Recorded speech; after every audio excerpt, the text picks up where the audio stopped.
Shalom. First and foremost, I want to give all praise, honor, and glory to Yahweh, Bahashem Yahweh Shai, and double honors to the apostles and elders of great millstone. They continually rule very well. And shalom to the hopeful elect that has also conducted his ministry directly and correctly. Has given all diligence in spreading this gospel to the other members of the hopeful elect in faith, truth, sincerity. Now, the topic of this video is going to be entitled Solitary. Because us here in Great Millstone, we are being groomed up to be soldiers for Yahweh, which is the name of the Heavenly Father, and His Son, Yahweh Shai. Because that's His true name, Yahweh Shai. And the scriptures completely tell you that we are to be soldiers for Yahweh Bahashem Yahweh Shai, in which I have right in front of me in this the screen. The scripture is 2 Timothy chapter 2 verse 3. And the thing about being a soldier is being solitary. And that's not in the terms of being, a lone wolf, go off and, doing your own thing or nothing, anything like that. Because there's scriptures where it speaks about where prophesying in groups of twos or three. All right, and also it says whenever there's two or three gathered in the midst, Yahweh Shai is there.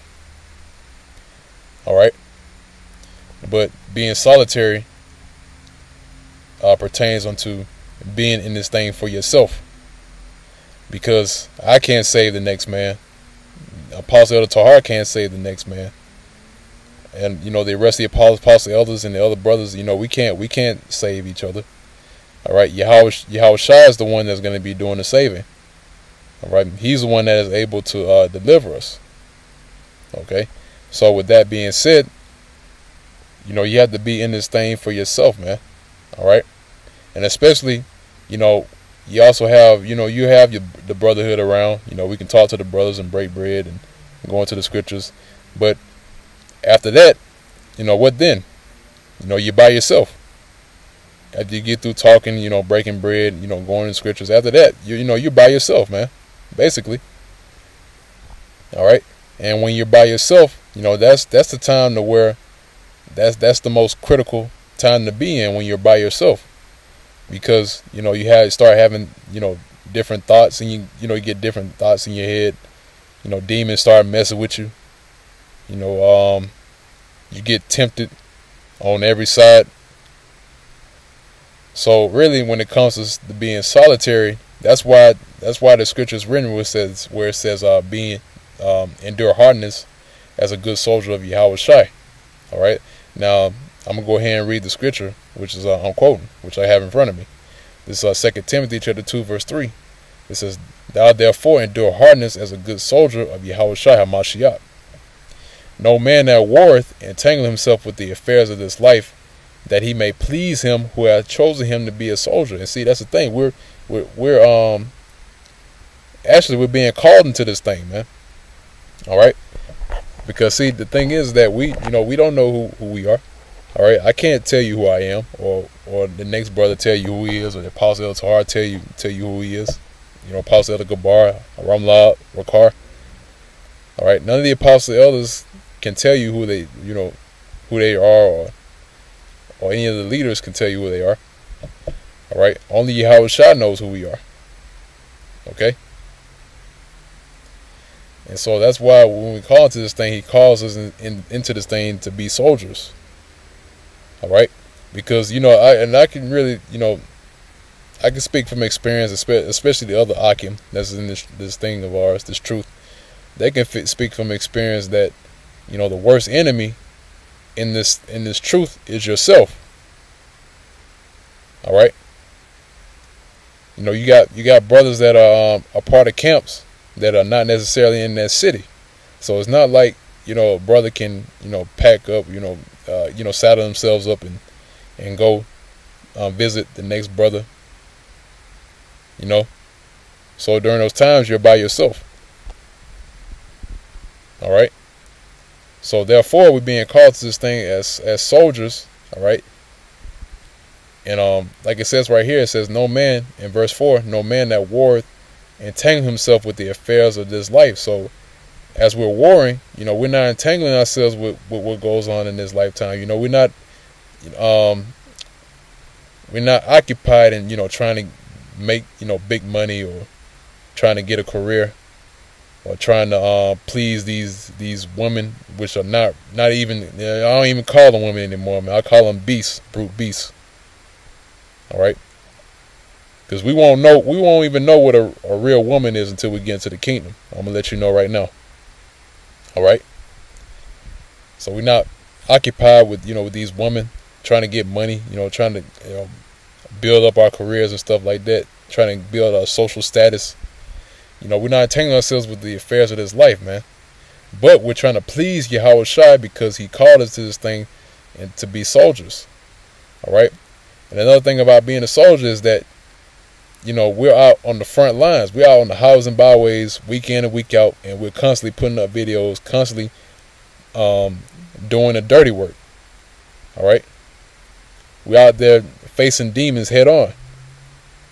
Okay. That's another quality of being a soldier, other than being solitary.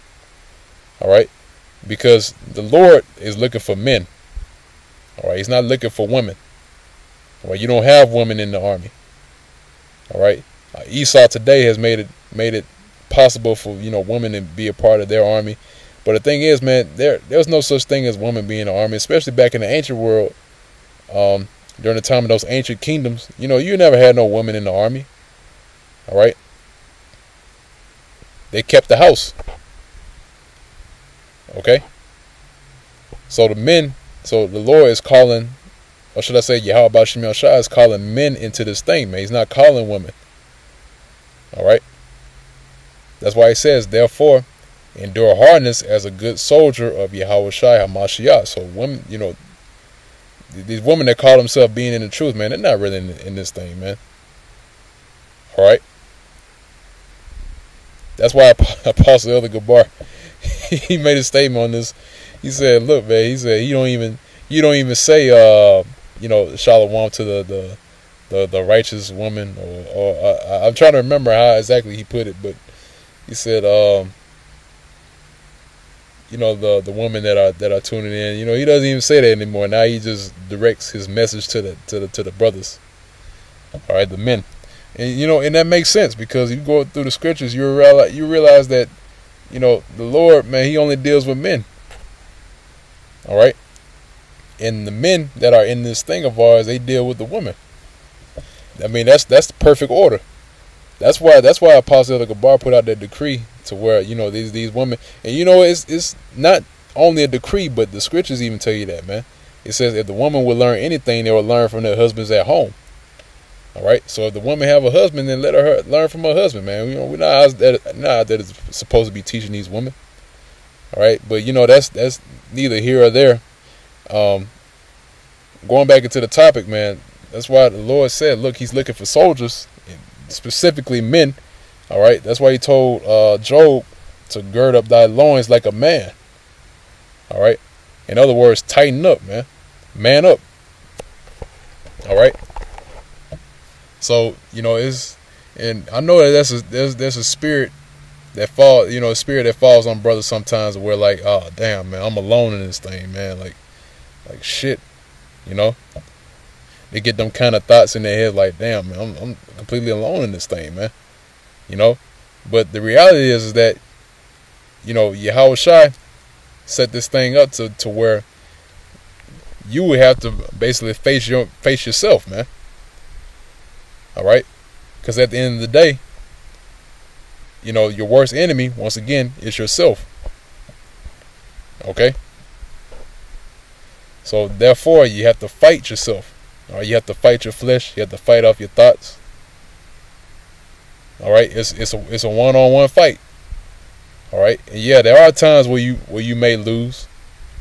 All right, but at the end of the day, if you keep going, that's why the scripture say, man, even though a righteous man falls 7 times, he get back up again, man. All right, just like in a boxing match, man. You might let's say for instance you're against yourself in a boxing match, right? Now you'll win some rounds and you'll lose some rounds, all right? And then at the end of the match, you get judged on your performance, all right? And it's either you won the match or you lost the match, all right? But the thing is that you don't give up, okay? You don't give up into that final round. When you're facing that final round, you give it your all, man. We're in the final round. We're in the final round, all right? So you have to give it your all, man, so you can win the match. Okay. So with that, man, I had another precept that I wanted to bring out, but it escapes me right now.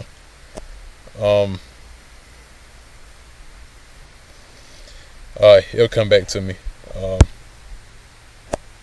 I know I had another precept in my mind. I know it's just I went too deep into the topic that it completely slipped my mind. But yeah, man, like I said before, Salakia. I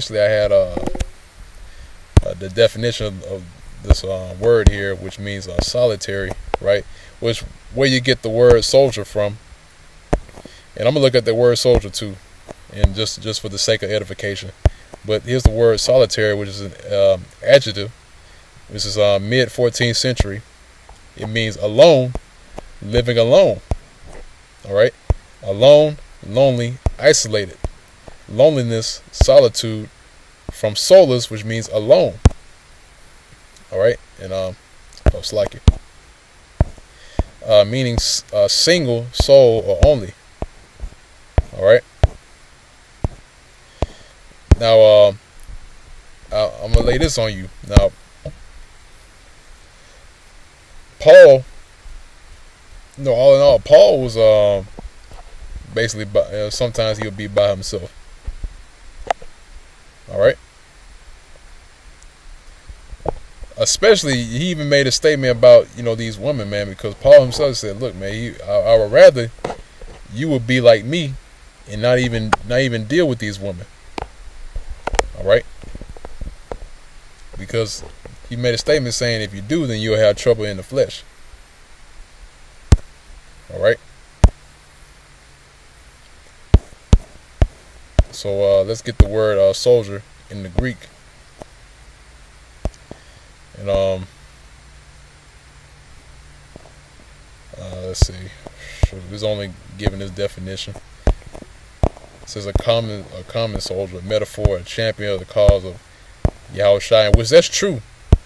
All right. It says a champion of the cause of Yahushua. So that's why if you keep reading in 2 Timothy chapter 2, it speaks about strive for the mastery.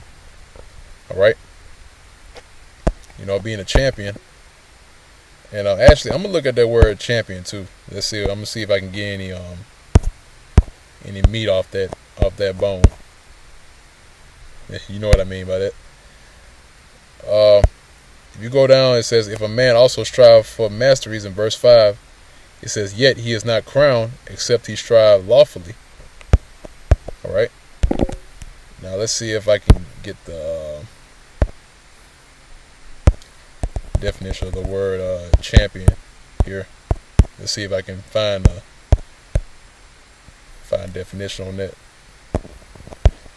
All right, so a champion, right? Now it was a noun, which is the early 13th century. It says doughty, fighting man, a valorous combatant, one who fights on behalf of another or others. Oh, wait a second. Then Yahushua made a statement saying that I lay down my life for the flock. All right, roughly paraphrasing. Okay, and he also says too that where it speaks about laying down your life for the flock, which really he was saying the same thing. I don't remember exactly where that scripture is, but Lord willing, I'll find it in a little bit. But reading on this definition, it says combatant, champion in single combat, gladiator, fighter, combatant in the field. All right, are we not in the field when we out there on the highways and byways? And also too, when we, out in our, handling whatever business we got, we're still in the field. Okay, because the scripture speaks about the field being the world. All right, so we out in the field, which is the world, and we're fighting. We're constantly fighting. Okay. Now it says by Old English as Semper, sports sense in reference to first place performer in some field. All right, and that's what we were seeking for, man. We're seeking for. That's them a phrase that we're giving our diligence to make our calling and election sure. All right, which is first place. That's the reward, which is the kingdom. All right. So that's it on that definition. Let's read this again. It's 2 Timothy chapter 2, verse 3. It says, "Thou therefore endure hardness as a good soldier of Yahushua HaMashiach." So there we go. We endure hardness. All right. We girded up our loins like men, and we're out there doing the work like we're supposed to do. It says, "No man that warreth entangle himself with the affairs of this life, that he may please him who have chosen him to be a soldier." So there you go. All right. Now let's see if I can find this scripture where I was speaking about earlier. Let's see. Oh, this is a good scripture. Oh, let me get this real quick. This is John chapter 13. And